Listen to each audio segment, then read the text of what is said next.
The theme of the Moore family this year seems to be big events. Last year or so we had Crystal and Josh's wedding, and then in July we had Mitchell and Kenzie's wedding, and just a little under a week ago we had little Micah arriving. A couple more weeks we'll have Cassie and Jane's wedding. So there's been a lot of big events in our life this year.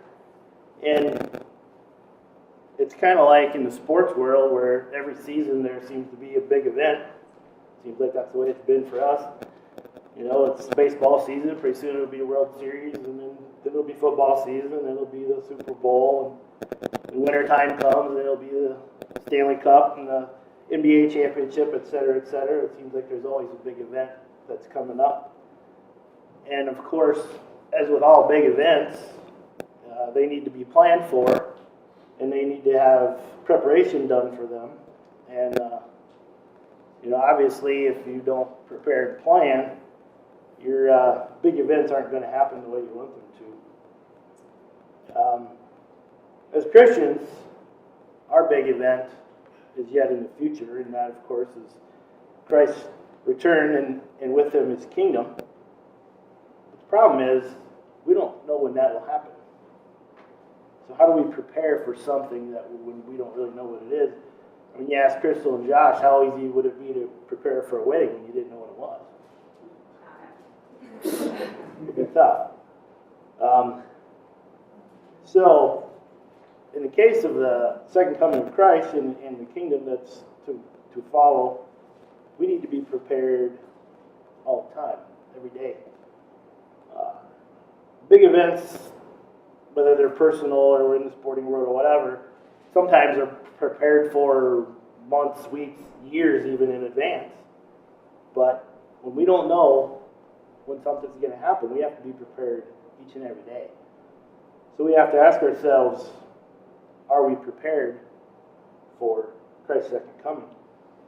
Are we doing the things each day that Jesus asks us to do to be in preparation for that day when he returns? And in Matthew chapter 25, verses 1 through 13, I'm not going to read it to you. Most of them, I'm sure of you know this parable. Jesus told the disciples the parable of the 10 virgins. And the 10 virgins were waiting for a wedding to take place. And they were waiting for the bridegroom to come so that they could be escorted into the wedding feast. And these 10 virgins, 5 of them were wise, and they came prepared. They had their lamps with them, they had their oil with them, so that, they would be ready when the bridegroom came in the middle of the night, if that's when it happened. And 5 of the virgins were foolish. They were not prepared.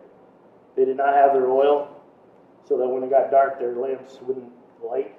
So they went to the 5 wise virgins, and they said, well, you give us some of your oil. And they said, well, no, of course not. We can't, because there won't be enough for both of us. So you go find somebody to sell you some oil so that you'll have it for your lamps. Of course, in the meantime, the bridegroom came, and the 5 wise virgins, because they were prepared, they got to go into the wedding feast, and the 5 foolish virgins missed out because they were not prepared. So, if we want to be part of the big event that's coming, the big thing that we all look forward to as Christians, the second coming of the kingdom, we need to be prepared now, every day, because we don't know when it'll happen. And part of that preparation, of course, is the communion service that we partake of, and being ready to accept Jesus' sacrifice and being prepared for his return.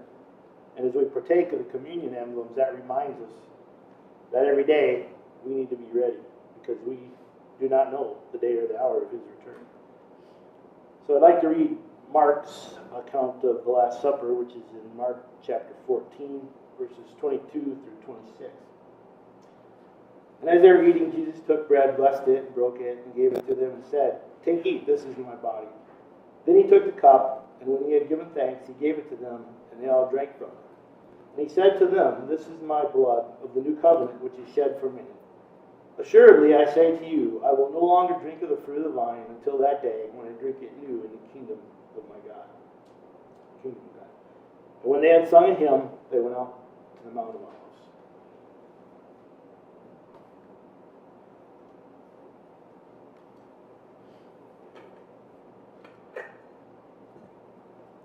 Let's give thanks for the bread.